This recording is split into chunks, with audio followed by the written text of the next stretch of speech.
హైదరాబాద్లోని సీఎం రేవంత్ ఇంటి ముట్టడికి పీడీఎస్యూ కార్యకర్తలు ప్రయత్నించారు. పెండింగ్ స్కాలర్షిప్లు విడుదల చేయాలని, డొనేషన్లు తీసుకుంటున్న ఇంజనీరింగ్ కాలేజీలపై చర్యలు తీసుకోవాలని డిమాండ్ చేశారు.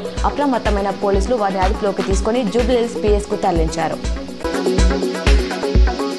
సీఎం రేవంత్ హైదరాబాద్లోని శంషాబాద్ ఎయిర్పోర్ట్ నుంచి ఢిల్లీకి బయలుదేరారు. 2 రోజుల పాటు అక్కడే ఉండనున్నారు. పలువురు కేంద్ర మంత్రులతో సమావేశమై రాష్ట్రానికి రావాల్సిన నిధులు, పెండింగ్ ప్రాజెక్టులపై చర్చించనున్నారు. మెట్రో రైలు విస్తరణ ప్రాజెక్టు, RRR కు అనుమతులు, మూసీ పునర్జీవ ప్రాజెక్టుకు నిధులు కోరనున్నారు. ఆడబిడ్డలను కాపాడుకోవడమే ఇందిరమ్మ రాజ్యం ఆలోచన అని సీఎం రేవంత్ అన్నారు. ఆడబిడ్డలపై నాకు పూర్తి విశ్వాసం ఉంది. రాజీవ్ గాంధీ స్థానిక సంస్థలు రిజర్వేషన్లు తీసుకురావడం వల్ల చాలా మంది సర్పంచులు, ఎంపీటీసీ, జెడ్పీటీసీలు అయ్యారు. త్వరలోనే ఎమ్మెల్యే సీట్లలో మహిళా రిజర్వేషన్లు రాబోతున్నాయన్నారు.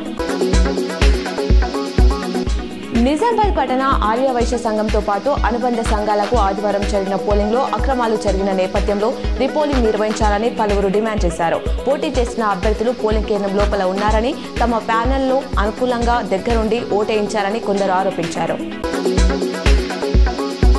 ప్రజావాణి ఫిర్యాదులను సత్వరమే పరిష్కరించాలని అదనపు కలెక్టర్ కిరణ్ కుమార్ అధికారులను ఆదేశించారు. సోమవారం ప్రజావాణి సందర్భంగా కలెక్టరేట్లో జిల్లాలోని వివిధ ప్రాంతాల నుంచి వచ్చిన ఫిర్యాదుదారుల నుంచి municipal commissioner Dilip Kumar, MEPMA PD Rajender, trainee collector Karolin Chingdian Mawi ఇతర అధికారులతో కలిసి వినతులు స్వీకరించారు.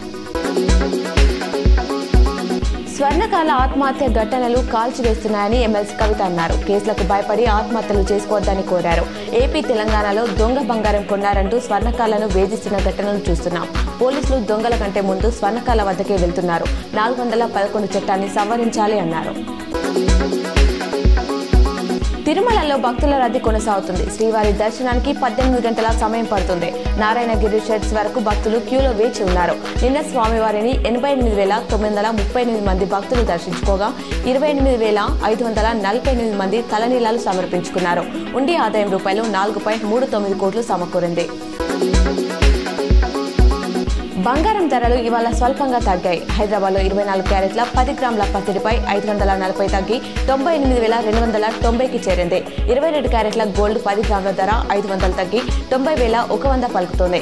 అటు వెండి ధరల్లో ఎలాంటి మార్పు లేదు. కేజీ సిల్వర్ రేటు రూపాయలు 1,20,000గా ఉంది. తెలుగు రాష్ట్రాల్లో దాదాపు ఇవే ధరలున్నాయి.